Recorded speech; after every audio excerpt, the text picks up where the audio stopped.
really big thing about it isn't that the champion itself is strong, but that it lends itself to having a double sidestone and really allowing Shy to get those really good teleport flanks and snowball off of the mistakes that the teams are making by overcommitting and failing to take into consideration that he will teleport and he will make the plays for his team. And that's what I'm expecting to see. And is Gambit going to be able to punish the top lane and punish these teleports hard enough to actually counter that? Well, we'll have to find out. Yeah, and can they avoid dying in the bottom lane? Because also Space has been one of the key players, honestly, for CG this year. And normally there was all the jokes about, you know, Mad Life being in Space Prison and so on. But he's stepped up and he's become a bit of a carry for them. And we see them use a lot of time and resources on him as well in the laning phase. Often you see them, when they win games, it's because Space and Mad Life does well in the laning phase. And they use this AD carry, rotate him around. Where Pinoy and Eddie, in a 2v2 situation, they haven't been that strong in the EULCS. It's more about these crazy plays to try to pull up. Eddie likes to roam. We've even seen Boots, first item for him, simply to allow him to roam more. And then Pinoy with these reckless plays, I think it's safe to say. When he plays Tristana, he's going for the insect where he jumps in behind people, where he flash behind them and shoot them back. And if they can get to play this crazy Gambit style, they might be able to surprise CJ. But if it's just going to be a purely standard game, following the meta, that's where CJ are going to be stronger. And I'm not sure that CJ is a team that Gambit can really do that against. You might look at some other teams in this tournament and say Gambit could pull those crazy stuff off, but if CJ have done their research here, they know exactly what they're going to be up against. One key fact, though, is that CJ don't actually have their coach here, who's apparently got other commitments in Korea. So they're here without a coach, and that may make us see a different CJ. Yeah, and of course Gambit here with Leviathan, who has been doing a lot of work with that team over in the European LCS. Let's also take a look at the lineup for Gambit, as I'm sure a lot of people here already know, but it's always good to see that one. We have Cabochard, Diamond, Betsy, Pinoy, and of course Edward. We haven't touched on Betsy yet versus Coco in that mid lane. He's the kind of player, when we talked to him as well, that I said, well, I don't really care or look at the person I'm up against. I just want to do my best, not in a disrespectful way, just in a mindset way. It is better for him, but this is a whole new ball game in this stadium. So how will he be influenced?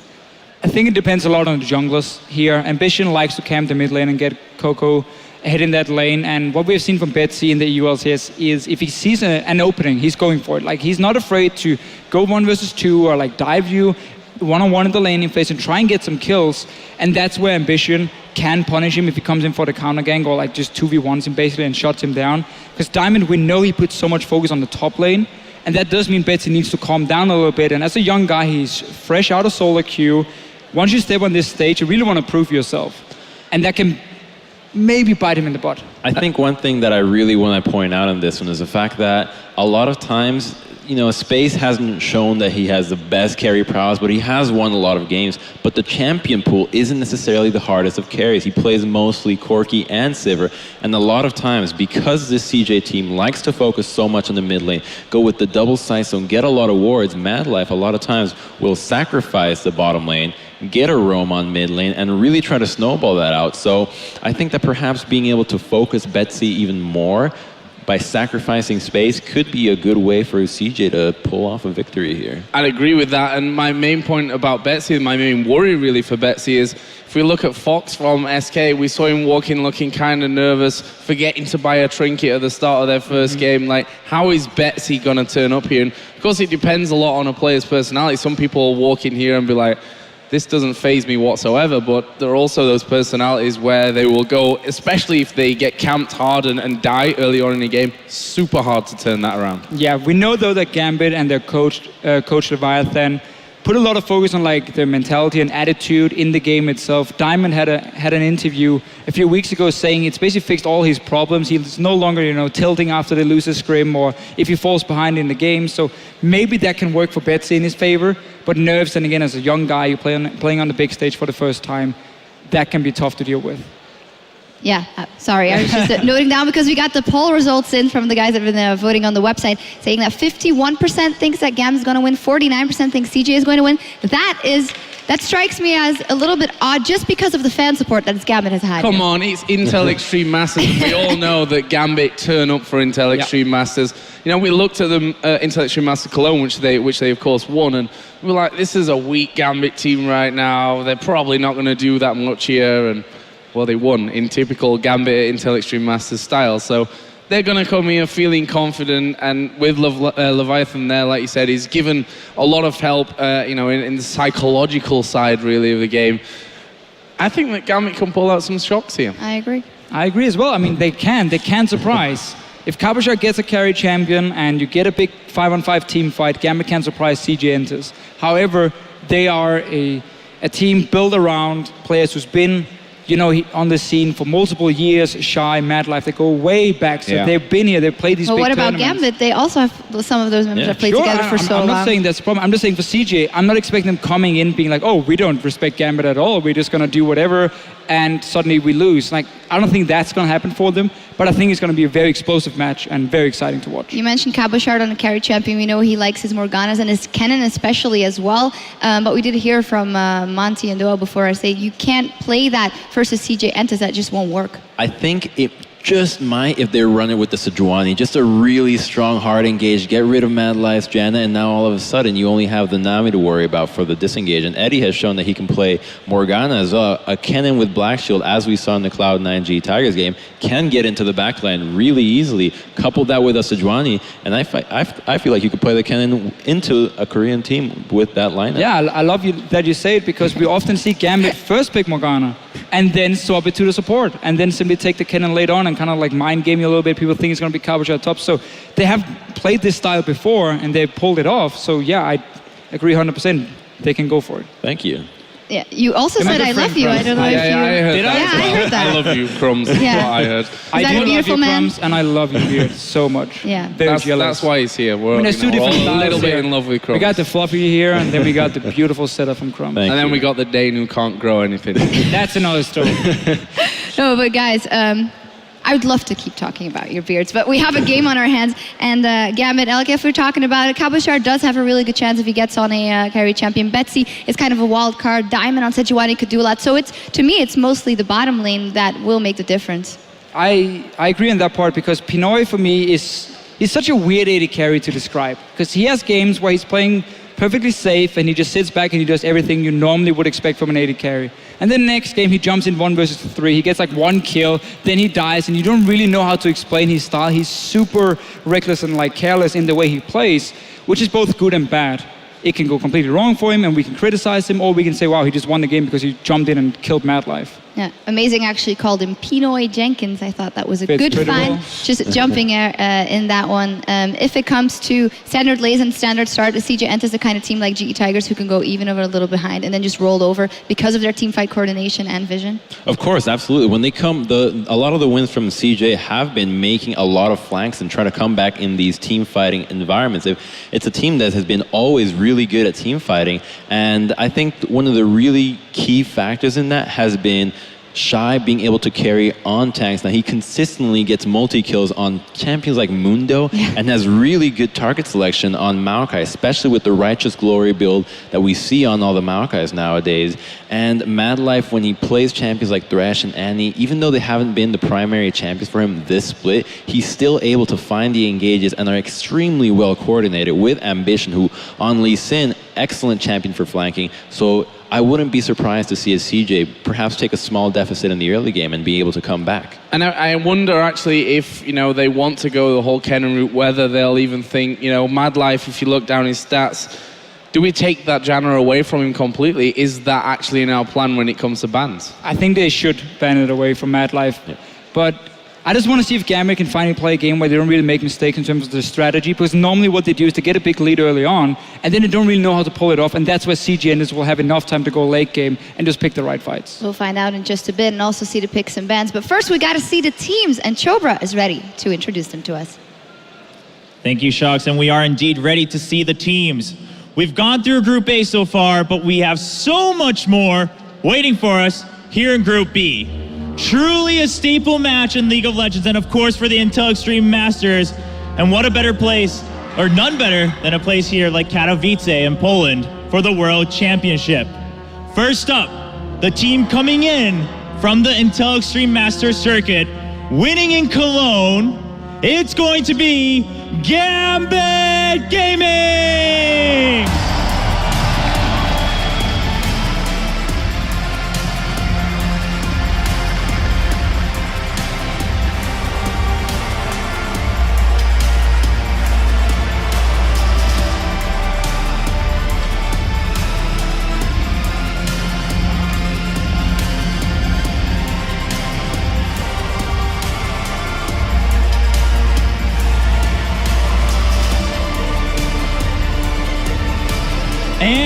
opponents, hailing from Korea, finishing second seed in the first round of the spring season, seeing if they can match up once against the powerhouses of Gambit. It's going to be CJ Entus.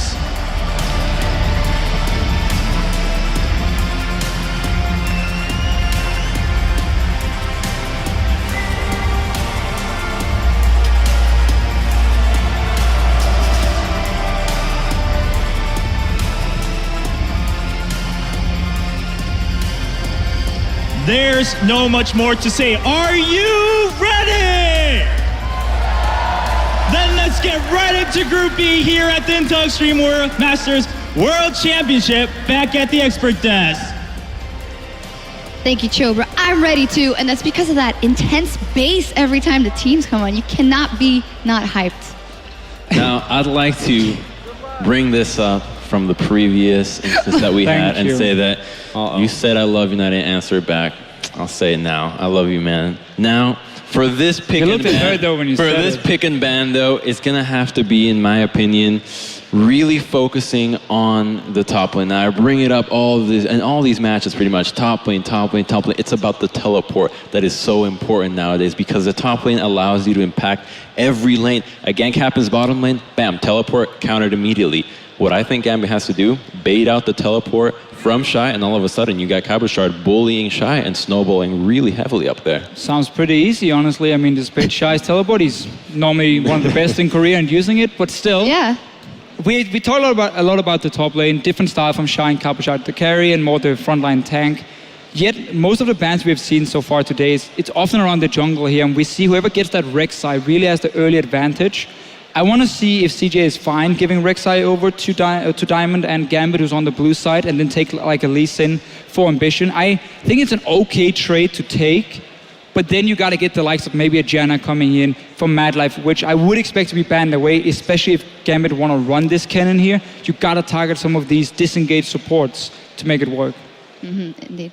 And is that the right way to go? I mean, are you putting that much focus on supports when we know that, you said Shy's not, that he plays more the tanks rather than the carries in the top lane, but he carries with the tanks, which is obviously a huge problem for him. Mundo, for example, been banned out a hell of a lot, and when not, he's been doing ridiculous things on it. Surely when you look at CJ, and we've not really touched on Coco even in that mid lane, no, there's a lot of big bans you've got to go for. Yeah, LeBlanc against Coco has been a fairly standard ban beforehand. He's a fantastic LeBlanc player, and you probably don't want Betsy facing up against him on that champion here in the start. I mean, Betsy has no games of LeBlanc played this season, which would be beneficial if you can bust it out in this game right now.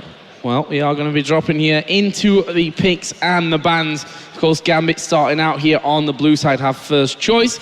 And funnily enough, first ban coming out from them will be Hecarim. Now, I think the Hecarim ban just shows you that you want to really focus on the top lane. Hecarim is one of the only champions that can go without a defensive summoner spell, get the Ignite, and you're pretty much guaranteed to win any 2v2. So 3 top lane bans from the get-go. These two teams are really looking to focus on Cabochard and Shy. Trump's the prophet. He called the top lane focus, and we kept talking about Kennen, and then suddenly it's just banned away, and now it doesn't even matter for Gambit in that case. But I like the Hecarim ban. Shy showed it the last few weeks in the OGN, and of course, he's so good with these teleports, you don't want to risk him diving onto your backline and killing them.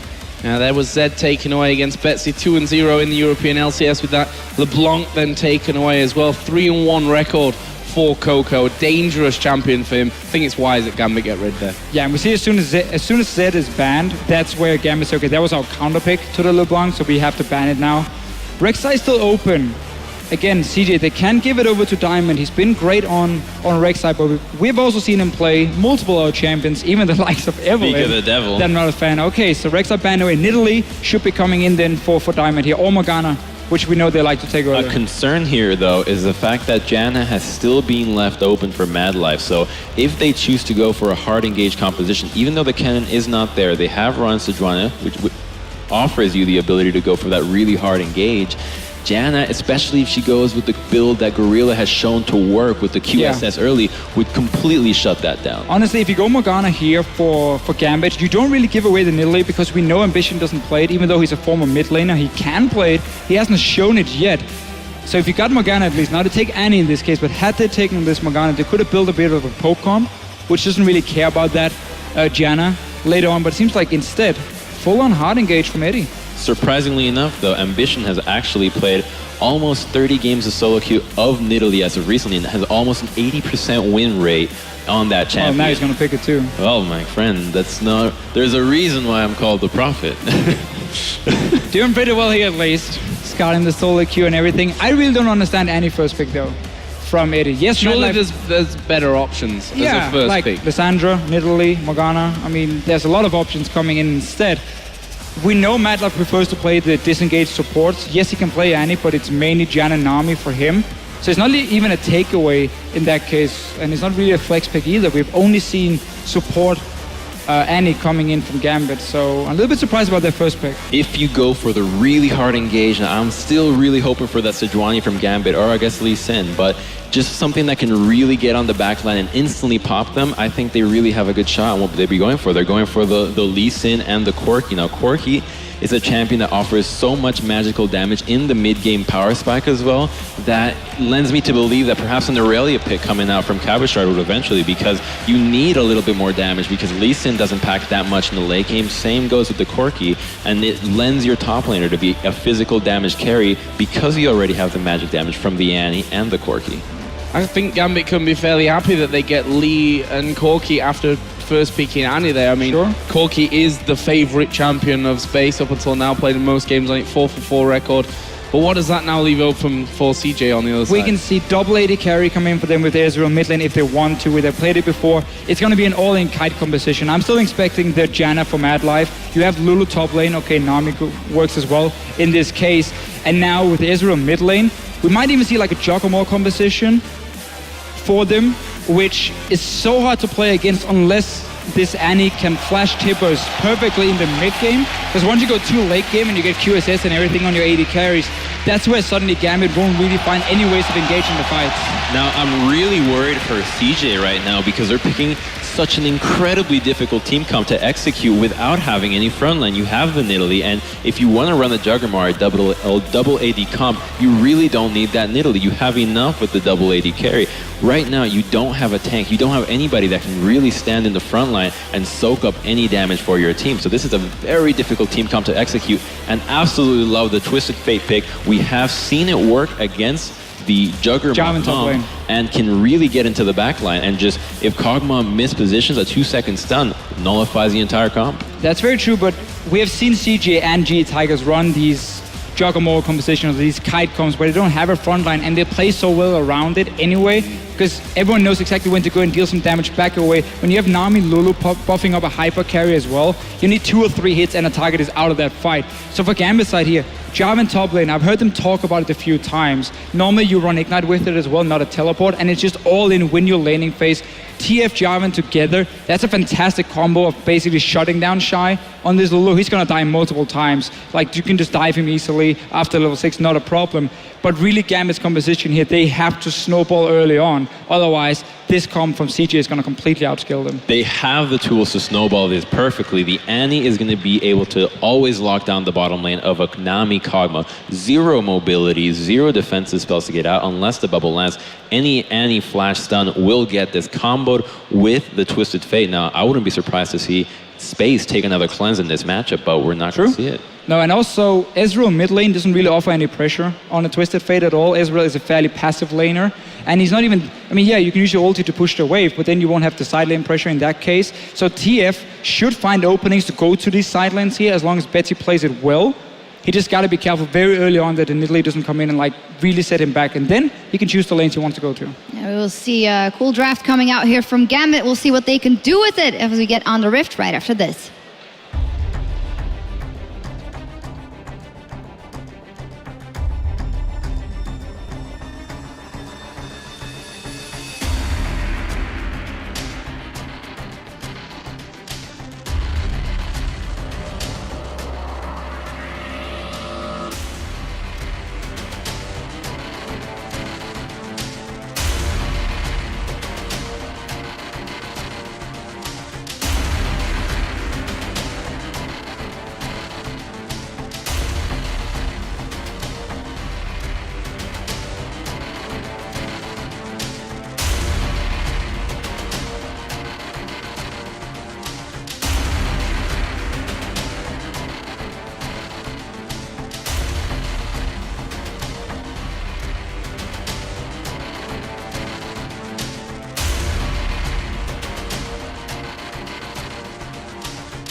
And welcome back, everyone, to the Intel Extreme Masters. Gambit Gaming taking on CJ Entus in our first match here in Group B. Gambit coming out with the aggression, a lot of hard CC. Do you think CJ is going to be able to survive the early game, guys? I mean, that's going to be the big question here, right? Because I think with CJ running the Juggernaut composition, which for those of you who don't know is a lot of, basically, it's a pseudo protect the Kog'Maw comp, but Kog'Maw is the front line in this composition. Right. You buff him with all of these shields. They have the Nidalee heal as well in this case, and so he really has to bait the other team into these engages, but a lot of hard CC coming in the lane, so it's about CJ actually living long enough to group. Yeah, that's the thing. Well, it is time, guys, to get on to Summoner's Rift and see which of these teams is going to head to the winner's match here in Group B. There is Gambit Gaming. And on the other side of the map advancing is CJ Entus. On the red side, the crowd already chanting here in Katowice, an IEM Classic yet again. I'm very much looking forward to Betsy's Twisted Fate. This is a kid that I've been very impressed with in the EU LCS, and as a team, Gambit have got so many tools to get out of the laning phase ahead. But I think it's all going to hinge on Betsy's ability to sync with Diamond and impact those lanes. Those first Destinies and Gates and Roams are going to, I think, really dictate the rest of the game. And, you know, it's important to mention, too, this is Ambition's first game on Jungle Nidalee. Now, Ambition, the old mid laner for CJ Entus Blaze, and a renowned Nidalee player, and it has been a bit confusing as to why he hasn't played this champion sooner. Well, yeah, we talk about this like every week on Champions. So that Ambition, he's got this great jungle pick in Nidalee, but now we finally see it for the first time here at the Intel Extreme Masters. It's cool to see the Twisted Fate on the other side, too, because that's something that we haven't seen ourselves in Korea for a long time. How do you think Coco's Ezreal is going to be matching up against that? It should be fine. I mean, it'll be mostly a farm lane, but the thing is, Ezreal doesn't have a lot of wave clear pre-6, so Betsy can, in fact, get a pretty free ultimate right off at 6 if he manages his lane properly. We do see the lane swap coming in. Yeah, I want to see how Pinoy handles himself on this Corki. And in all of his previous games, he tends to play very aggressively, really, really getting into the faces of his opponents. And Pinoy is the kind of guy that will Valk in, which could be the death of him. So we should keep our eyes on that. Well, we do see the lane swap is being called right here. Pinoy and Edward do take the Gromp. And so Pinoy, a little bit of damage right here, but he will be heading up into that top lane, finding the Kog'Maw and the Nami. It's a bit rough. They're going to give that level 2 to Edward. I wonder if they're going to try something here in the mid lane. We'll see. Ooh, but already Cabochard waiting. I don't know if they're going to get an opportunity on Coco. It doesn't look like it. So yeah, Edward heading back up again. Now, they invested a lot in that gank right there by giving up the experience and taking so much damage onto Pinoy. Pinoy will hit that level 2 a bit earlier all the same, but trying to lock down that Ezreal early, chaining the anti-stun into the gold card, but Coco is very difficult, and he also has that cleanse in this matchup. So best probably could have happened is getting a summoner down right there, but instead they don't get a whole lot, but still the lane advantage heading over to Gambit, but early pot used by Pinoy as well, so they could come back via some nice trading. Yeah, Pinoy took so much damage from that Gromp. Gambit gonna look to, I think they have to look to snowball. The later this game goes, the scarier and the scarier CJ Entus become. So with Diamond back on Lee Sin, Edward coming up against Mad Life, this is a matchup that Eddie himself is super excited about. CJ and Gambit, while having different players this time, have got a lot of history, and those two in particular, along with, of course, Shy and Diamond adding into the mix. Yeah, very true. I mean, both of these teams this season in their respective regions have had pretty tumultuous seasons so far. And Mad Life, Edward, maybe you could argue both on a bit of an upswing recently, but still a lot of questions about these guys. It'll be interesting to see where both of these teams end up at the end of their respective splits. Now, one thing I do want to touch on for Gambit in particular, they have been growing in play style, in team fights, in champion compositions as they've gone week to week. But Diamond has had very mixed success from the beginning of the split to the later stages. And there's actually quite a few people that think it's because of Diamond hard carrying the early game that Gambit had that upswing. So we'll need to see whether he can do the same in this match. You know, one thing we haven't mentioned yet is Betsy started boots on TF, which is kind of interesting. Well, it's you're just dodging skill shots as a farm lane allows you to get a lot more of those biscuits as well, so it's not too much of a surprise right here. I am a bit intrigued by the early skirmishers, Saber onto Diamond, so we'll see how hard he wants to commit to going into the enemy jungle. It's a Diamond special. Yeah. He was the first EU jungler to really go hard on, skirmisher Saber. It was in certain matchups at first. Went away from it in recent weeks, but obviously gone back to it here for IEN. That was a close Aqua Prison there for Mad Life. And Edward, I mean, he's on that Annie. You've got that hard CC, but you're so fragile on that champion. And especially against something like Nami Kog'Maw. If you get hit by one Aqua Prison, you're going to be taking a lot of hits. On the same token, I think if Gambit find an all-in and avoid the bubble, there is potential for kill threat. But gold card on Coco. They're going to come in, and Diamond chasing Coco barely escapes with his life. It's one of those situations where if you saw that ignite in the mid lane, that would have been a kill, but luckily for Coco, it's Ghost Flash for Betsy. Also, if he had probably had the Chilling Smite instead, that actually would have been a kill right there instead of the Saber. Yeah, it's a really good point. Take a look at the bubble in the top lane. Exhaust goes out. Summoner heal's been used. Eddie's trying to do the best he can, but first blood secured by Space. Eddie's trying to reply back. Ignite. Wow. He's going to get cleansed away, healed away rather. Yeah, First blood for CJ. Mad Life manages to keep Space alive, and yeah, first blood going to Space on CJ Entus. Man, before this last season, that's not something we said a lot in Korea. Yeah, and two, getting the early kill onto Kog'Maw is huge because he is the focus point of this composition. It is imperative that he get that advantage so that he can survive and deal as much damage as possible into the late game. So we are getting close to Betsy's level 6, however, and it's all going to be about Twisted Fate right here. Betsy must get successful ganks in the next 10 minutes, or this game is probably going to run out of control for Gambit. CJ is too good at team fighting. They're too good at kiting. This is their mode of play, and so they'll be in the comfort zone with a fantastic composition to close. Yeah, the CJ method of winning is never relied on getting early leads. It's relied on very good decision-making and team fighting in the mid to late game. They've certainly got a composition they can do that with. I think both of these team comps actually exemplify their respective teams' play styles. Yeah, very true. CJ's all about the kiting, as you've already mentioned, Monty, and Gambit have shown consistently they're all about team fights, and they really, really like all-in. You can see Eddie's roaming down to this bottom lane, but I don't see a lot of kill threat onto a Flash and Wild Growth Shy while he's under his turret. It looks like they might be thinking about trying it anyway. Yeah, Diamond coming down, Edward running up. They saw him with the ward, though. And there's support from Ambition coming in. This could get risky, but Destiny's available. I think they're going to use that one, Doa. They're going in. Stunned. There's the Destiny coming in. Shy getting blown up pretty quick. True Shot Barrage comes through as well, too. They do get the kill onto Shy. Ambition remains under the turret, and that was a successful gank for Gambit. They made it out. Oh, but actually, Betsy's still a little bit low. Gotta dodge. He messes around, did the tri-brush, avoids the spear. Oh, but Coco comes in, helps Ambition pick that one up.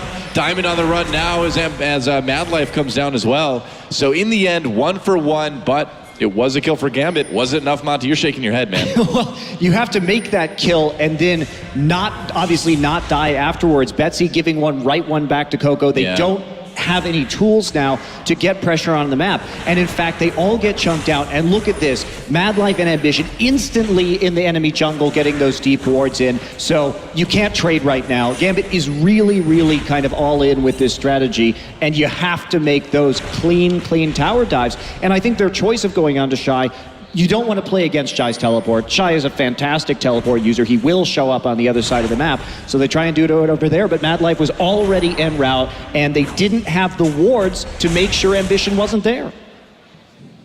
Yeah, pretty much. It looks like, luckily for Gambit, though, they'll be able to pick up that red buff after the little bit of the invade for CJ. And both teams kind of backing off for now. Teleport advantage not really going for either side at the moment, as Cabochard did use his pretty much right after Shy did to get back to lane. It's going to be a little scary for Gambit if Mad Life and Ambition can keep reading the Gambit plays, because as that was what was setting up, Ambition was moving into the lane towards Shy. And if Gambit don't get the jump, if Gambit don't gain control, as we said, the late game is in favor of CJ Entus. So for a European squad, we need to see what they decide to do. Yeah, and if you notice, there was a ward that just expired deep in the mid lane, and that's the key wards that you need against TF. Those are the ones you want right on either side of the mid lane so that you can see him if he walks off and whether or not he's going to use the Destiny and the Gate in order to make those kind of plays. So if we can see CJ continuing to put those up. Oh, here we go. Another gank on to Shy, trying to get back to his turret. There's a Cataclysm with no flash. He's in big trouble here, waiting for his teammates. They can't get there in time. And Gambit really punishing that lack of flash for Shy. And this is something Gambit will do consistently. Diamond will basically pitch a tent, get some s'mores, and hang out high-fiving Cabo Shard with kill credits all day long. He does it in EU. It tends to lead to a fed Cabo Shard who in Europe is able to carry the game. He's got a CS advantage, and we need to see if this Jarvan pick is going to work out for Gambit. And he is going to be going for a hell of a lot of damage with this pickup too. They want to blow up the Kog'Maw immediately. You have to be able to engage and instantly kill the Kog'Maw. And by keeping the Lulu down, they're preventing the AP from really getting stacked onto Shy, so you have those big shields, you have those bigger wild growths, and you're more elusive, of course, with the Whimsy as well. Well, Shy's been a very good Lulu player in Korea this season, but the danger is that, if you get held down, then Lulu kind of becomes sort of support too, on the team, and you don't have that utility, you don't have the damage that you need from that top Lulu. Well, take a look at that. Betsy's got his ultimate available, has had for a little while, and I think for Gambit, they're going to continue looking to punish waves with no tower for Shy to fall back to, and the wave pushing towards Gambit.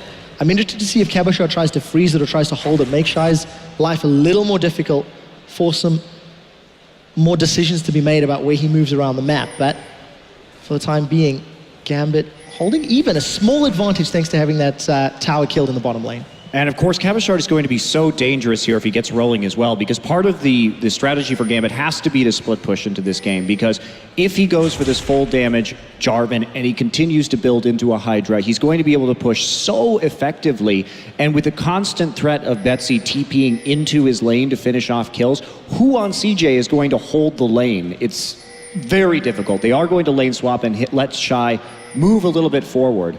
It's interesting to see if CJ can remain even, because of course if Gambit ever do put themselves in a sort of wave pushing multiple lanes, having teleport from Cabo Shard, having that destiny from Betsy, we'll see if they can split push. Gambit as a team have not successfully split pushed in the EU LCS, but they've not played a Jarvan top nor a Twisted Fate, so we need to see if they can actually demonstrate some growth in their own playstyle today. You can see a lot better wards right now around the Dragon from CJ Entus. They've taken that threat very seriously as their bottom tower now down, and they are forced to play forward. They're going to go for it. Yep, that's right. CJ starting that Dragon off. Gambit grouping. The thing is that Pinoy is still way up in the top lane. Shy has his teleport up, so that's enough of a danger that CJ should be able to take this one pretty easily, and they do. Gambit not really in a position to respond to that one, and that's exactly what CJ wanted. Betsy didn't even use his destiny for vision, so I wonder if Gambit just had no intention of fighting over that objective at all. I think that was a pretty easy one to give up. Again, with Pinoy all the way up in the top lane, I don't think they were really planning on contesting that one from the beginning.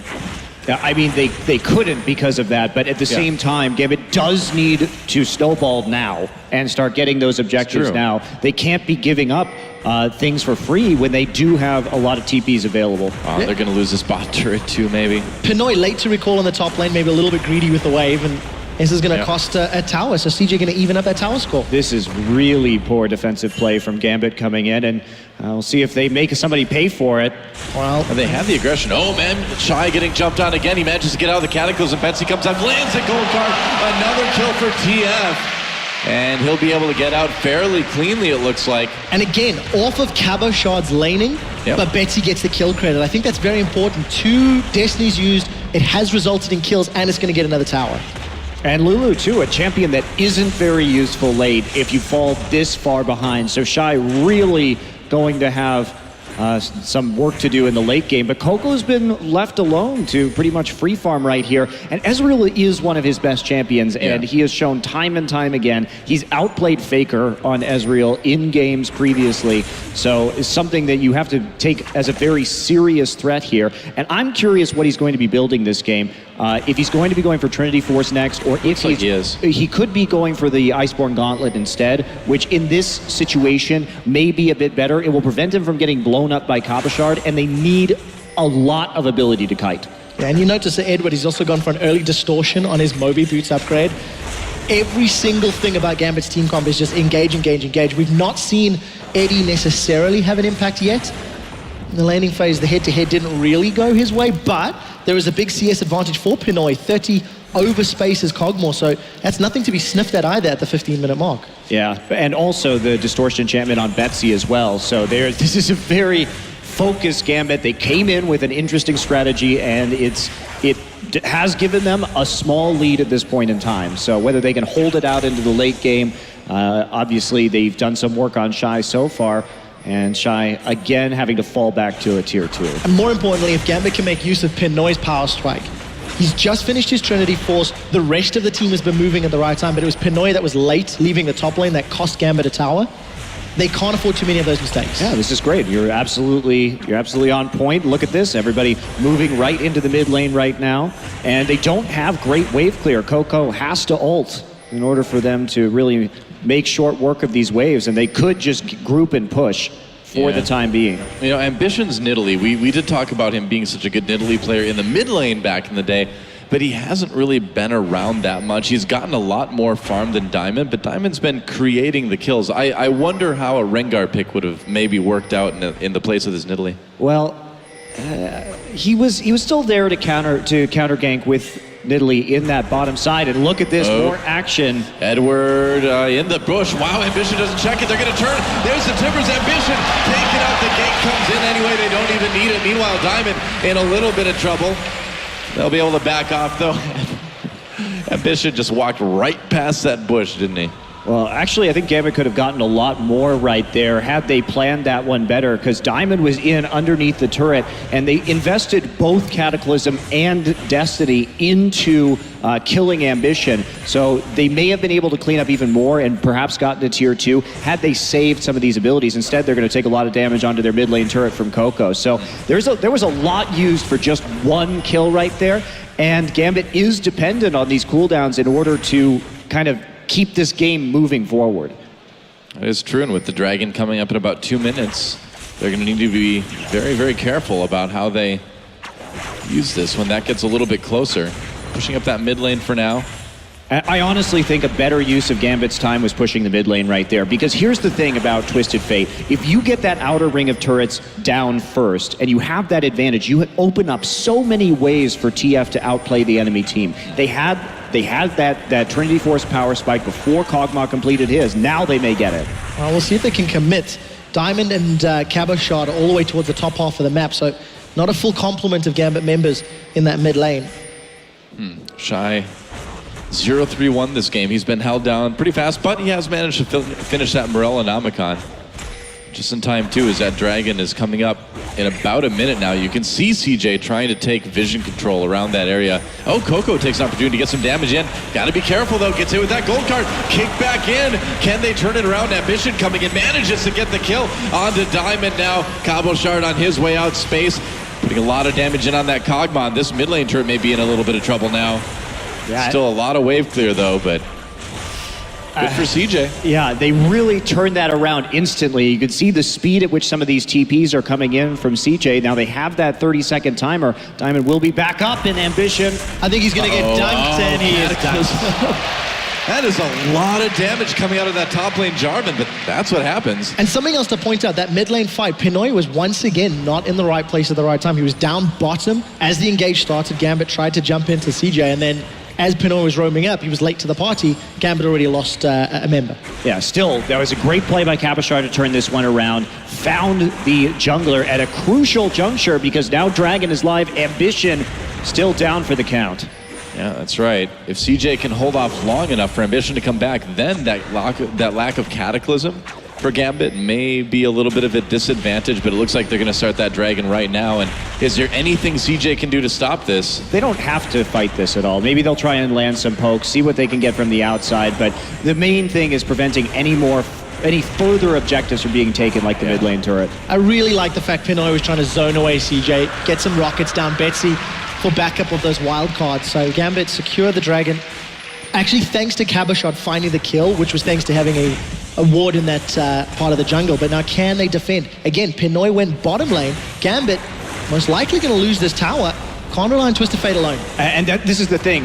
You keep pointing out Pinoy, and I think you're absolutely right. He's been in the wrong place pretty much this whole game. He's in top lane when the dragon is being contested. They don't have adequate vision over that objective early on, and then he immediately retreats down to the bottom. There's no actual defense. So in the end, it's a tower for a tower, and we only see a 500 gold advantage here at 20 minutes. Gambit is really running out of time. Yeah, I really hate to sound like a broken record, but the longer this game stays, even the happier CJ Yep. gonna be. Oh, yeah. Despite the 0-3 shy, he's still relevant. He's still got AP. With the Lucidity Boots and the Morellonomicon CDR, he's gonna have multiple shields, and he's gonna have Wild Growth basically for every engage. You know Wild Growth is gonna be up before Destiny on the side of Gambit. So I just think for Gambit, they need to try find a way to break into the CJ jungle and get some deep vision down to make more aggressive plays. And the scary thing about playing this full damage Jarvan is that he dies so fast in the late game. You just literally can't stay alive through burst.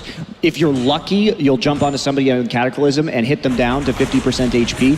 But with all of the defensive abilities on this CJ team, you get a Lulu shield down and a Nidalee heal, not even to mention, you know, the Nami as well. Yeah. And there's not really going to be anything to do, because if we just kind of theory craft out how these team fights should be going for Gambit, is Kabashar going in, maybe Betsy comes in for a flank with Azonias on TF, and Edward following up, you know, with a Tibbers, because you don't want to have to use that flash if you don't have to, if you can already pre-engage with Cataclysm. And Mad Life can nullify so much of that with just a single tidal wave, and the more that they stack up, once we see the Crucible finished on Mad Life, it just becomes harder and harder and harder and harder for Gambit to win. And it's so important to note, despite the fact that CJ are behind in CS in the top of the AD carry role, because of the towers and some crucial kills on their side, they're not behind in itemization.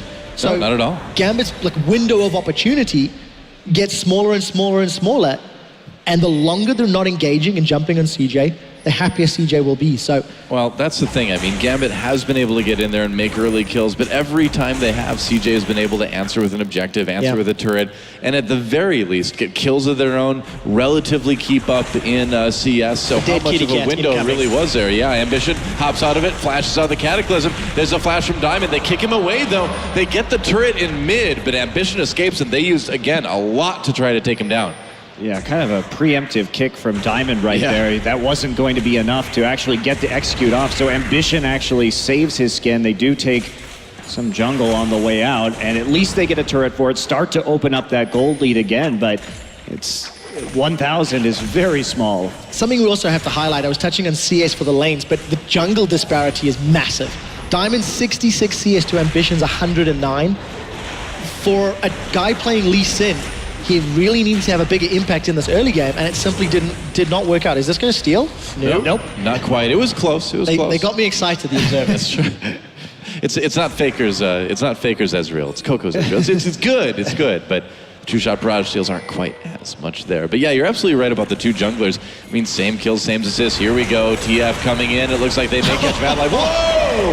Never mind. Goodbye, TF. CJ turns this one around. Space with the kill there. Twisted Fate. He was there and then he wasn't. He got Mad Lifed. Insta That's bubble. right. Oh, Tibbers hits. Tibbers. It does hit right at the end of that dodge for Ambition. He's going to get taken out.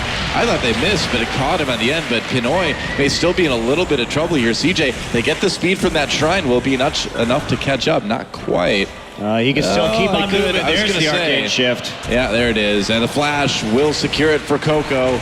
Kills evened up now, and CJ finally takes that gold lead by 200. It's there. If you're Betsy, you cannot engage like that before you have a Zhonya's Hourglass. It shows to me a little bit that Betsy is very uncomfortable on this champion, because you can't, the TF, the way he plays and the way he engages is so dependent on his itemization that when you try and go all in like that, he just straight up got knocked up and instantly destroyed. Well, TF is a very snowbally champ, but it's also a very unforgiving champ too. I mean, yeah, you can get some early kills with that TPs, but at some point in the game, if you do something like Pinoy just did, you can give a lot back to the other team too. So it does require a very kind of delicate level of play. As long as Mad Life holds onto his bubble, he's always going to be able to have one additional step up over Betsy. And Mikhail's Crucible has been completed recently, so that gold card threat, or the Tibbers threat, is now somewhat negated. Still going to be some importance and space to be in the right place because there's so many threats they're going to be trying to jump on him. Yeah, ambition too. Just in terms of the itemization, he's narrowing in on Azonia's Hourglass right now, which will be absolutely huge for them. That's just another way that he can dodge all of this hard CC that's going to be aimed at him. And the Nidalee, like you were saying, the farm differential is going to be very big because Nidalee is such an insanely powerful late-game jungler on 4 or 5 items. Her poke is just absolutely enormous. The heal that she gets, and she's just going to make the Kog'Maw auto-attack even faster than he already is. Really not very confident in Gambit. They've lost that gold lead now by 25 minutes. It's been a defensive game from CJ, but this is typical CJ. Wait it out, play for the late game. Yeah, I mean, this is like a very, very, very typical CJ because the early leads our opponents get early on doesn't seem to matter a whole lot. For years, they've relied on the mid and late game in their team fighting. They will lose that turret up and top.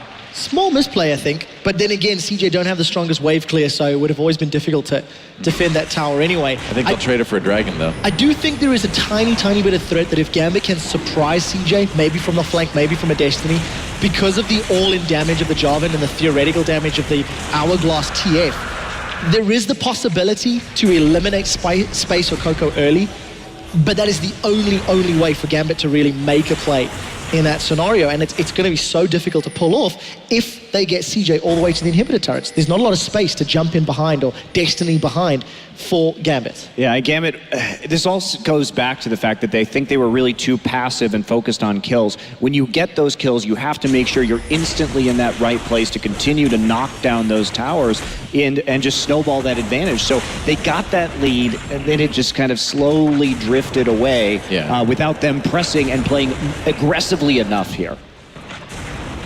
Well, Gambit, for now, in a little bit of a rut as they try to find a way to sort of bring this one back around to their side. The team fights are going to have to be, and this is where the kind of unforgiving part comes in, is that their team fights, they can win them, but they have to be so perfect on every single thing they do. And if they don't win one soon, we're going to see, more CC counters. We're going to see more cleanses. Banshee's Veils are going to maybe start coming in here too. And all of that hard CC is going to get shrugged off pretty easily by CJ. Yeah, and even if you do get all that all in, Shy's very close to finishing a death cap most likely. Yeah. So all of the shields, the wild growth is going to save whoever you try to jump on top of. Eddie has been sitting on this Moby boots, distortion boots for the better part of 15 minutes. And we've simply not seen enough engages. If you're going to invest that much gold, I feel like you should be looking for those opportunities. Maybe this is that time. Well, they might try to catch Ambition here. Pinoy and Edward right there's a flash shivers, but it's just going to get cleansed immediately. Mad Life there with the Mikhail's Crucible. They'll turn this one around. Edward, there's the tidal wave. True Shot Barrage comes in as well. Can they maybe catch Edward? And Pinoy, Betsy there to defend. Maybe a little bit of an overreaction for ZJ, but maybe they'll get something out of this after all. Edward still being chased. That's another kill for Space. 3-0-2 now on that Kog'Maw. You have to be grouped if you're Gambit because you cannot hope to escape the speed of this CJ composition. They can turn it around on you so very quickly. The mobility off of Nidalee, the speed boost that you get from Nami, the speed boost that you get from Lulu, there's no escape. You have to commit 100%. And it's so funny, right? We just talk about Edward looking for times to engage. He does it without the backup of the rest of his team. And, in these skirmishes, CJ is always going to have more utility or more damage or more mobility. So, like you've already said, Monty, Gambit need to be grouped. The one thing that does play into Gambit's favor a little bit is the Ring of Vision that they stuck down through CJ's jungle. But they now need to make use of it. They need to actually play around that, either push the bottom lane or look to collapse on CJ. Well, we're still kind of seeing Gambit try for plays that may work at like 10 to 15 minutes, but don't work at 30 minutes. The itemization is there for CJ now. We saw Ambition get out of that last gank so easily with the cleanse from Mad Life. Oh, Betsy, he's looking for blood, Doa. Yep, Can he find it? He's trying to go in. Well, he's going to try to find it on the Space. Space genuinely in a lot of trouble here. Cataclysm comes in, and it looks like, wow, he flashes out. Tries to run, but still the shutdown for Cabochard. And a kill for Gambit. They managed to find Space on his own. Meanwhile, in the mid lane, CJ trying to defend that turret. Looks like they will for now. You can see, I mean, the gangster's still there for Gambit. It's a good kill, but can Gambit get a tower off of it? That's the question. The big damage dealing threat from CJ's away, but Shy's got the strongest wave clear outside of True Shot Barrage for the team. And look, Gambit have run out of minions. They simply can't push, despite getting their 7th kill of the game. Yeah, these kills are absolutely meaningless at this stage. They need much, much more. They need to be able to be in a situation where they can actually convert that into a Baron. And by making plays into the bottom lane and using that Destiny, there is no follow-up. There's no Dragon on the map right now. There's no way to instantly try and grab a Baron or really do anything off of it whatsoever. So I mean, it's nice to line your pockets with some of these kills just a little bit, but it's an objective-based game. You have to take more. Well, Monty, I'm a believer. Edward's working his way towards that righteous glory. We've seen the power that Cabochard has had. 4-0-2 on that top lane Jarvan. Got some tankiness to back up the damage. 30 minutes into the game, yes, the chips are falling into CJ's favor. One strong team fight could equate to an inhibitor, could equate to a Baron. And that can change the entire dynamic of Gambit's strategy. Yeah, they got to do it now, though, because CJ... Yeah. Oh, he misses his Q on the Mad Life. Wow.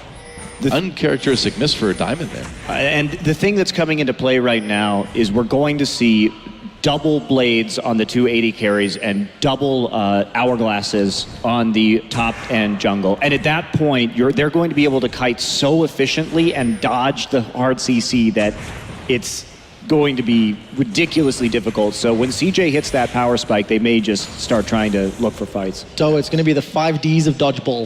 I think you're right. I can't remember really many of them, but, dodge, but I agree. Duck, dive, and dodge. Okay, there you Patches go. a Houlihan. He is somewhat of a hero to me. I'll keep that in mind. Do you have the little picture above your bed framed? I have one over the hotel, actually. Oh, really? Yes. Cool. So that much of a fan. You should bring it tomorrow. I'll do my best. Set it on the desk. I'll do my best, but it might be sacrilege. You know, he belongs at home. I see. Home is where the Houlihan is. Well, you know, when people ask you how can you sleep at night, now you can just tell them, well, I've got that picture and he helps me get through it. Drag it up now. We'll see if Gambit can make it through this one. CJ, again, looking pretty strong in this impending possible fight. Well, QSS picked up by space, so as if the safety tools weren't enough. Look at that mobility. And he doesn't even need a Last Whisper here either, so he can straight up go 3rd item with this QSS because Cabochard has built, has no armor. Here's the team fight, Doa. I like kick Coke onto that, but Ezreal can get right back in. Nice tidal wave disrupts Gambit quite heavily. Ambition picking up the first kill. Cabochard comes in onto Coco in the back line, but Ambition already there to pick up the double. What a great play from Mad Life. It just totally prevented the team fight from happening. 2 kills for CJ, an easy dragon. And I think this is pretty indicative of what we're going to be seeing for the rest of the game, unfortunately, for Gambit. As long as CJ continues to group at this point in the game, there's very little chance that Gambit will be able to do anything at all. If we look at the fight right here, Diamond kicks Coco out. I mean, that really doesn't even do anything at all. The counter initiation right there with the tidal wave. Cabochard goes in, but they're just too tanky now. And that's the problem with building full damage Jarvan. I'm sure a lot of you guys know from solo queue. It's at least popular in Korean solo queue. Yeah. Drives me insane to see that top lane Jarvan so tanky because he just can't do anything in the late game. And really, again, so much pressure on Diamond, and he's simply not delivering this matchup. He had very little impact in the early stages of the game. He's down 60-odd CS. You know, that's 2 kicks that have been very, very awkward onto the members of CJ throughout the course of the game. And if you're not setting up those kills into Coco space, there's simply no way this team comp's going to work. And unfortunately for Gambit, all of the small positives that they had in the early game have not equated into anywhere near enough of a lead to deal with this late game team comp. CJ is completely enabled and online. Well, yeah, and look at this. I mean, Cabochard only just now starting to build armor, and Space will have that Last Whisper by the time any armor gets down onto this team outside of Betsy. Of course, it is very difficult to itemize against CJ's composition due to the intense mixed damage that's coming through, but there's been... The window is gone. I mean, the strategy was very clear coming from Gambit, but... It was a good one, too, initially. It was conceptually, it was something that really could work. I liked it. I liked it, As too. a team, Gambit really like to play aggressive. They've got players that like to get in your face. So I agree with you, though, in theory and the concept. but in the execution, I just don't know if it was as aggressive as it needed to be. But we look to be in somewhat of a tower trade scenario. Yeah, and CJ can push this one all day, man. I don't think they're too worried about the trade. You can't race this at all. Look at how fast they're just tearing through those. And they're just going to go right onto the inhibitor turret. I mean, the bot lane for Gambit is there to try to defend, but this is not a race that Gambit wants to take apart in. And one of the scary things now for this game as well, too, that with the double blade on CJ, if they get an opportunity, they can take down Baron so fast. Yeah, it's ridiculously quick Barons that are possible here. They need very, very little time. The crab will be expiring right there, and so will the last shred of vision around that Baron. Yeah, and despite the gold and kills and towers looking even, the headroom for CJ Entus' team comp and the possibilities that they have, on the condition they don't give up an early kill, CJ can simply do whatever they like in a team fight, because that is Gambit's only way of winning a team fight. Maybe they can split push, but Shy's doing such a good job. No, that was a Destiny used purely to check if they were doing Baron. I was wondering. And now that that's down, they have to face check it. So this is likely going to be... Javelin to the face? Oh boy, yeah, wow, that's a lot of damage on the best beat. Aqua Prison on the diamond to prevent the safeguard, and that's an easy kill for Space Diamond, in a little bit of trouble as well. Taking a hit from that ebb and flow, has to dive into the Raptor pit. A little bit of gold for Pinoy. Yeah. And this Lulu is just so dangerous to give CJ or the GE Tigers. You know, we were talking about it this weekend, but that is one of the things you have to take away, because the Koreans are so good at solo lane Lulu. Certainly. And it just, that's the level of skill on that champion just hasn't really appeared outside of that region. And even when falling so far behind here, Shy managed to find the farm. He's been behind the whole game, but has caught up and knows his limits very well. I think they want to fight this. Well, they try. They lost that tier 2, but I think that's a worthy trade for a Baron, of course. And that's exactly what we were just talking about, right? A small opportunity for CJ and a very quick Baron. Yeah, any day of the week, you'll trade an inner turret for a Baron. But for Gambit, you know, they tried to make this work, and unfortunately, they've fallen behind. I really want to reiterate the Lulu solo lane. Just, it has been underwhelming in Europe, but Gambit, they might find ambition one more time. Yep, that's right, trying to take him out. Mad Life with a big Aqua Prism, not quite enough to save him though. Nice Cataclysm from Cabo Shard. That may be a kill on the Mad Life. Certainly will be. Edward picks that one up.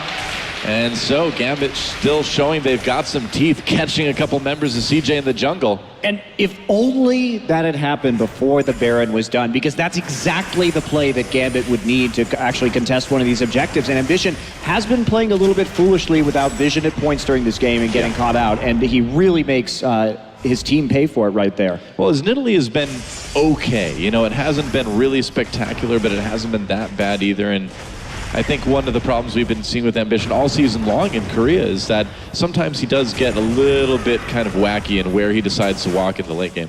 Well, he's been so do or die based on his ganks on Coco in the mid lane as well. That's really been the heart of CJ's strategy, is to get Coco rolling. This game he just chose to farm, wanting to play passively, wanting to respond to the lanes instead. But he hasn't, I agree, been the biggest factor. He's farmed up well enough. Banshee's Veil now, Hourglass complete. He's even got the defensive stats to back up the AP damage on that Nidalee. Interesting to see that he picks it up at the Intellectual Masters World Championship. Arguably, because the competition plays so much Nidalee. Yeah, I mean, it is interesting. Forming it to be a contested pick in that regard. Yeah, I agree with you. I think this is the time to bust it out.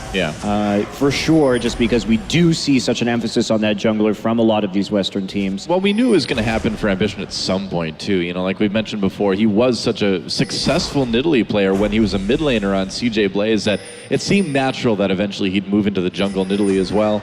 And this is his first game on it competitively as a jungle Nidalee.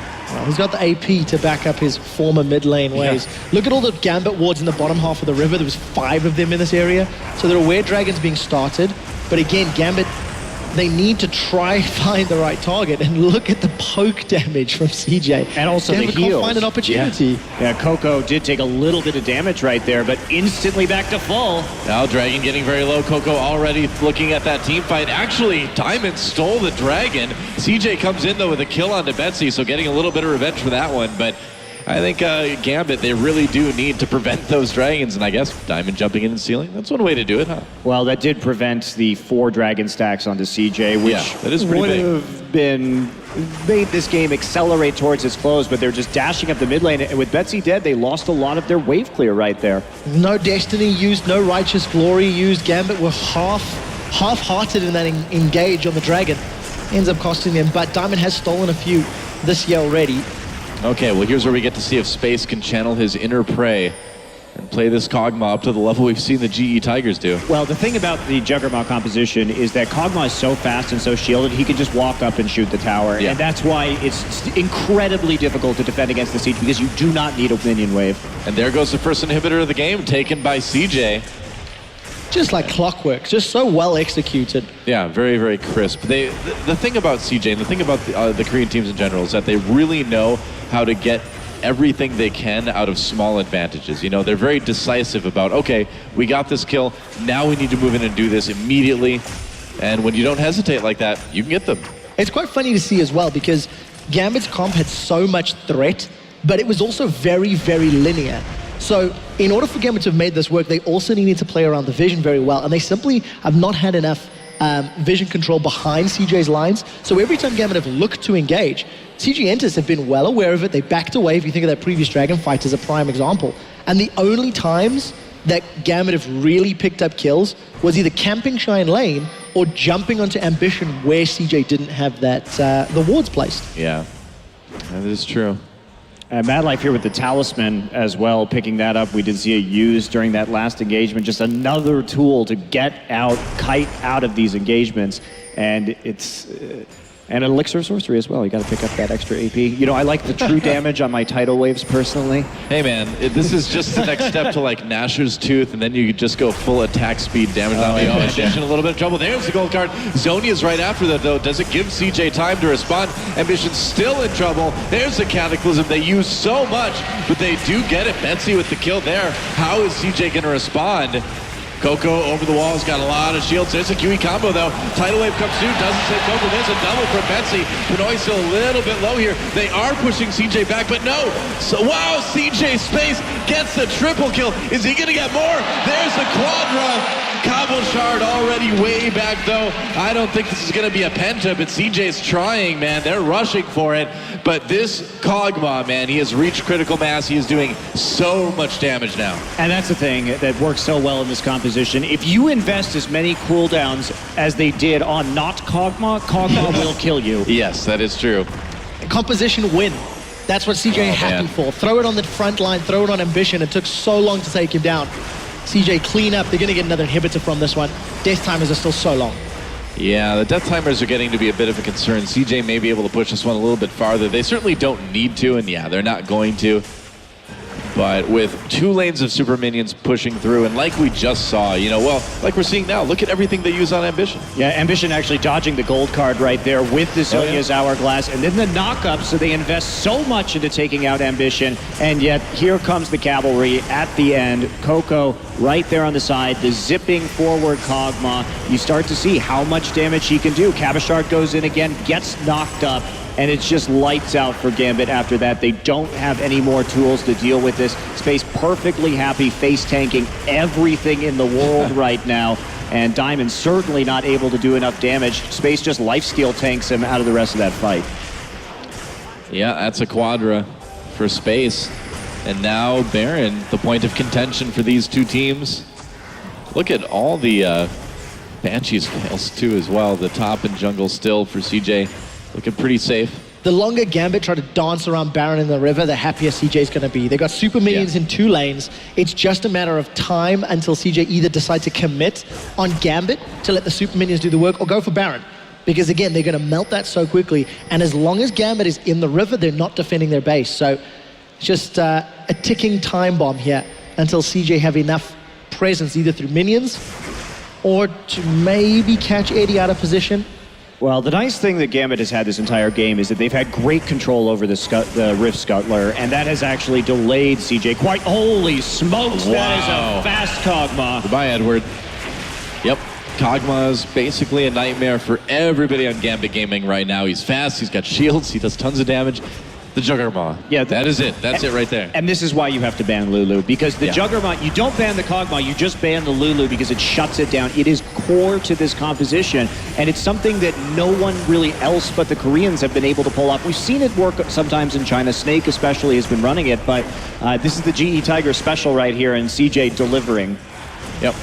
Not very frequently played in EU, but does have 1 or 2 wins under its belt.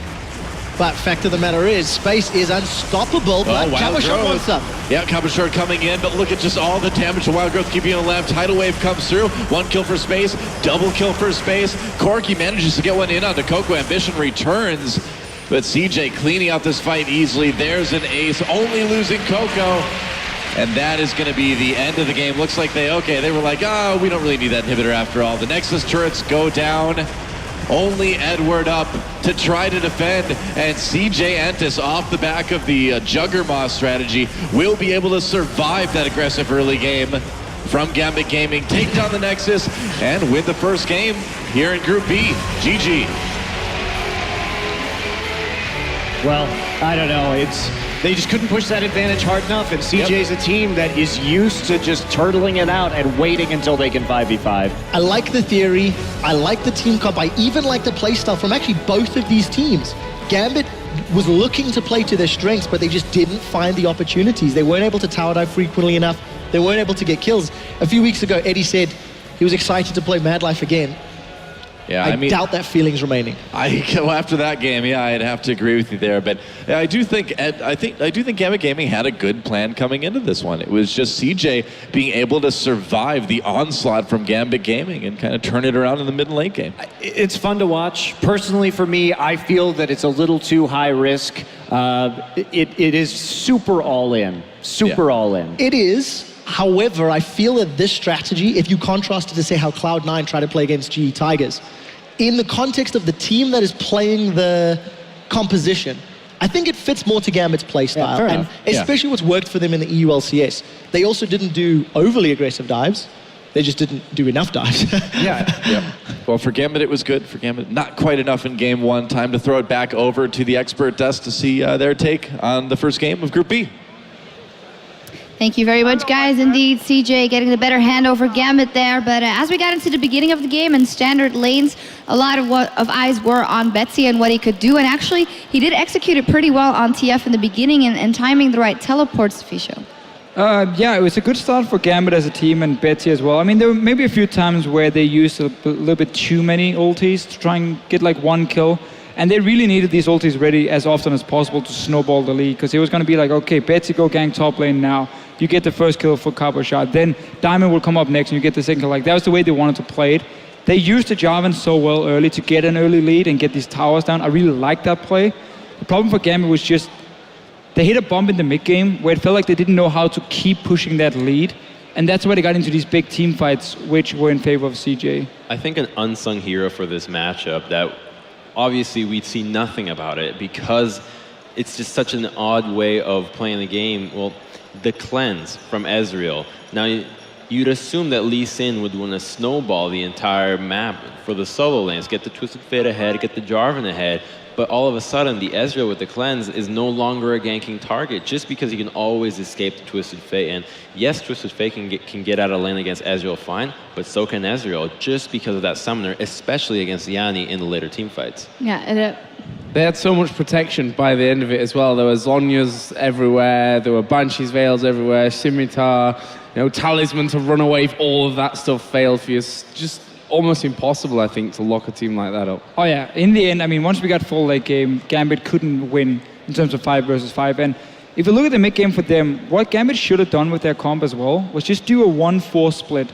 Because you had Twisted Fate and Corki sitting in the mid lane. That's a fantastic combo at really poking down towers fast. Not where you stand and you get like 10 hits. No, it's like 1 hit at a time. You got the Twisted Fate throwing the card. You got the Lich Bane, not the Lich Bane, the Trinity Force, sorry, for the Corki early on with the Sheen. So you have a lot of instant damage on a tower. And Cabochard was so fed on this Jarvan that nobody could one-on-one him. So if he had a lane to push in on his own, and the 4 guys in the mid lane, you would have controlled the jungle. CJ would be forced to run between 2 lanes, slowly going back to their own inhibitor all the way around, so that'd take a long route. route, and they couldn't kill the Jarvan because if you go two guys to gank him, either Betsy comes in with the TF ulti, or you just 4-man push that mid lane and just take it down so easy with the Corki and TF. So Gambit had the tools to really push their lead. Instead, though, they decided to back away, be a bit more passive, and look for dragon fights, which of course were not in their favor. I actually somewhat disagree because we saw them try to do that actually with the Edward hiding in the brush. They did the 1-4-1. Remember that Annie was hiding, and while CJ tried to counter it, they out-rotated them and get the Annie behind the Nidalee, get that kill, but they didn't keep that up. They only did it once. But that was the problem. That is not the 1-4.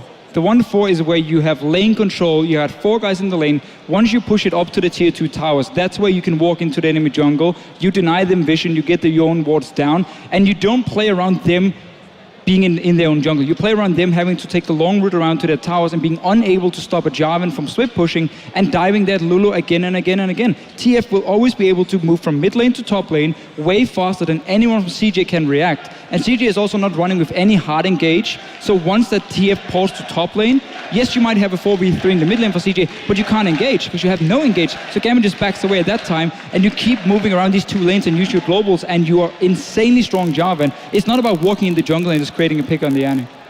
Schooled. Well, see, I'm going to let you guys go in a second because actually we have a post-game interview ready with Ambition. And I am here with Ambition, the jungler for CJ Entus, who just won their first match in Group B. Of course, congratulations are in order, and we have to find out how does it feel to kick off the tournament with a win. 네, 첫 이제 승리 축하드리고요. 뭐 대회를 이렇게 승리를 시작할 수 있어서 소감이 어떠신지?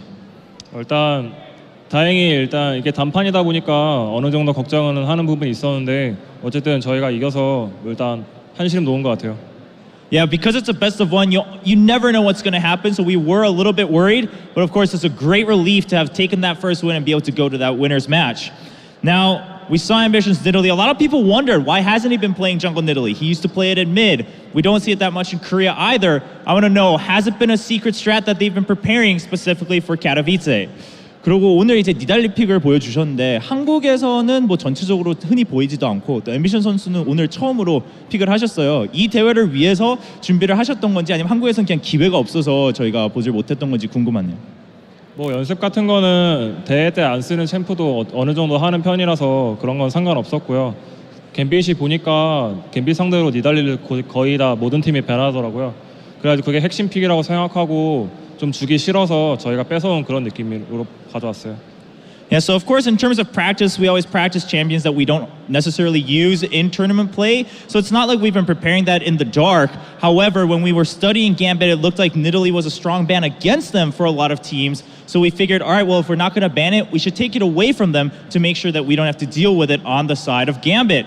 Interesting to hear, another interesting pick we saw was on the flip side. Gambit playing Twisted Fate in that middle lane. Did CJ Entus see it coming? 그러면 반대쪽에서는 또 갬빗은 이제 트위스트 페이트를 픽을 했는데 많은 분들이 별로 예상하지 못한 픽인데 그 팀원들은 서로 혹시 예상을 했었는지 궁금한데요. 저희는 아리를 할 줄 알았거든요. 근데 트페는 솔직히 예상하지 못했는데 그냥 조합 보니까 저희 조합을 되게 좀 잘 그러니까 끊어 먹을 수 있는 그런 조합이더라고요. 그래서 되게 조합은 좋다고 생각했었는데 저희가 그래도 잘 풀어서 어떻게 이긴 것 같아요. Yeah, we were actually expecting an Ahri instead of the Twisted Fate. We didn't really see it coming. As soon as they locked it in, we saw why they picked it. It was a good idea to try to cut us off and make some picks during the game. We played it a little bit safer. We were a little bit worried, and I think we countered it well in game. Now, in the process of countering that, we did see Ambition getting caught out a little bit more than his teammates, but which led to a lot of successful team fights for CJ Entus. Was this maybe a little bit more planned that Ambition would just draw out a lot of those ults? Because Gambit blew a lot just to catch Ambition a lot of these times. 그리고 이제 경기 중간에 그럼 중반부터 또 앰비션 선수가 가끔 뭐 먼저 좀 잡히고 그런 경우가 많았는데 그걸로 인해서 갬빗 선수들이 뭐 궁도 다 쓰고 뭐 그런 소환사 주문도 많이 쓰는 경우를 봐서 CJ 팀이 전체적으로는 한타를 많이 이기는 모습을 봤어요. 그게 어느 정도 설계가 됐던 뭐 경우인가요? 아니면 그냥 어쩌다 보니까 운이 좋게 한타가 진행이 됐나요?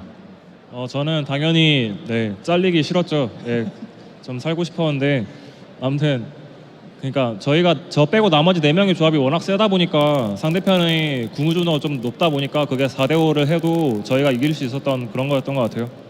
Yeah, well, of course, I didn't want to get picked and die. I didn't want to be the sacrificial lamb for my team. But in the end, we weren't too worried because, yes, they were so reliant on their ultimates. And my team was very strong with just the 4 remaining members. So if they blew all their ults on me, it was still going to be a pretty easy 4v5 in the late game when it came to team fights. Now, as we see behind us, we do have the other 2 teams preparing in Group B. It's going to be World Elite and Team Solo Mid. Wondering if Ambition has a preference on who they would rather meet because TSM has some former teammates. On the flip side, World Elite, it's that classic China-Korea matchup. 그럼 이제 다음 경기 승자 경기에서는 월드 엘리트나 그리고 TSM 둘 중 하나를 만날 수 있는데 TSM에서는 뭐 전에 같은 팀원이었던 선수들 계시고 또 월드 엘리트는 항상 한국과 뭐 중국의 그런 라이벌 경우가 있는데 어느 팀을 더 만나보고 싶나요? 일단 만나보고 싶은 팀은 일단 TSM인데 솔직히 저는 W도 되게 응원 많이 해요. 일단 한국인도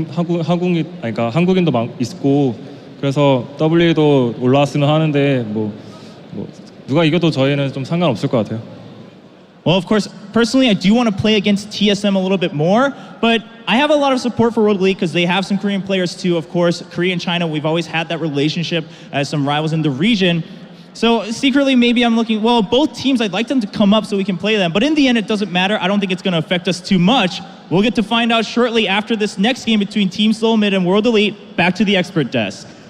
Thank you very much, guys. Another fantastic interview by Chobra and some nice words from Ambition there. Crumbs, I did cut you off before, and I know you had something to say about Shy on Lulu, as he was very far behind early, but it doesn't matter if you're running this comp. That's right, because the Lulu, we've talked about it as a pick that you have to ban out against these 2 Korean teams in the tournament. And it's because this champion does not need items. She is very good just playing from behind, just how both of these teams are. Her CC and the ability to protect is just unmatched. And even though the Jarvan was really far ahead, Jarvan 1v1 would not be able to punish the Lulu, tower dive her by himself. He definitely needs somebody else to help her out. And Twisted Fate? Exactly, needs somebody else, but it's not a lane that really gets all that much pressure just on a one-on-one. Even in the 4-0, you saw him just not being able to really punish the champion on a one-on-one. And you just don't really have many champions to actually do that just because of the nature of the defensive shields and the whimsy and the slow. So I just don't want to see any team facing these Korean teams and giving them Lulu away anymore. Yeah, and also great coordination coming out of CJ Entus. I do want to touch on Gambit shortly because a lot of expectations on them, as always, here in Katowice.